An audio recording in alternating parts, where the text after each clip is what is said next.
ஹைதராபாத்தின் சோமயாஜிகுடாவில் உள்ள ஆளுநர் மாளிகை சாலையில் அமைந்திருக்கிறது தெலங்கானா ஆளுநர் மாளிகையான ராஜ்பவன்.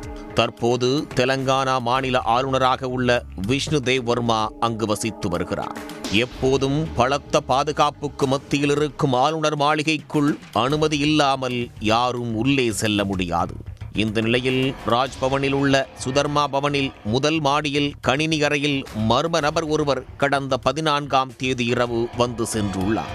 மறுநாள் காலையில் கணினி அறையில் வைக்கப்பட்ட பொருட்கள் வெவ்வேறு இடத்திலும் கலைக்கப்பட்டு மாற்றங்கள் இருப்பதைக் கண்ட ராஜ்பவன் அதிகாரிகள் அங்கு ஆய்வு நடத்தியுள்ளனர். இதில் 4 ஹார்ட் டிஸ்குகள் காணாமல் போனதைக் கண்டு அதிர்ச்சியடைந்தனர்.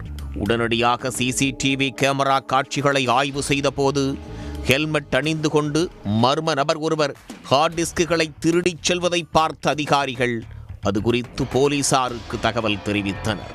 பின்னர் முக்கியமான அறிக்கைகள் மற்றும் கோப்புகளுடன் கூடிய 4 ஹார்ட் டிஸ்குகள் காணாமல் போனதாக போலீசில் புகாரளித்தனர். சிசிடிவி கேமரா காட்சிகளை வைத்து திருட்டில் ஈடுபட்ட மர்ம நபரை போலீசார் தேடி வருகின்றனர்.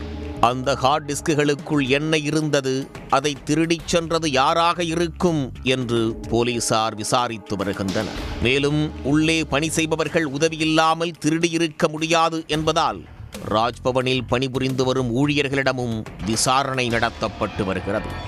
அதில் சந்தேகத்திற்கிடமாக இருந்த ஒப்பந்த ஊழியரை பிடித்து தொடர் விசாரணையில் ஈடுபட்டுள்ளனர். மேலும் முன்னாள் ஊழியர்கள் யாருக்கும் இதில் தொடர்பு உள்ளதா என்பது குறித்தும் விசாரிக்கப்பட்டு வருகிறது. மிகுந்த பாதுகாப்புக்கு மத்தியில் உள்ள ஆளுநர் மாளிகையில் முக்கிய ஆவணங்கள் அடங்கிய ஹார்ட் டிஸ்க் திருடப்பட்டது தெலங்கானாவில் பெரும் பரபரப்பை ஏற்படுத்தியுள்ளது. உடனுக்குடன் செய்திகளை தெரிந்து கொள்ள சன் நியூஸ் பெல் ஐகானை கிளிக் பண்ணுங்க.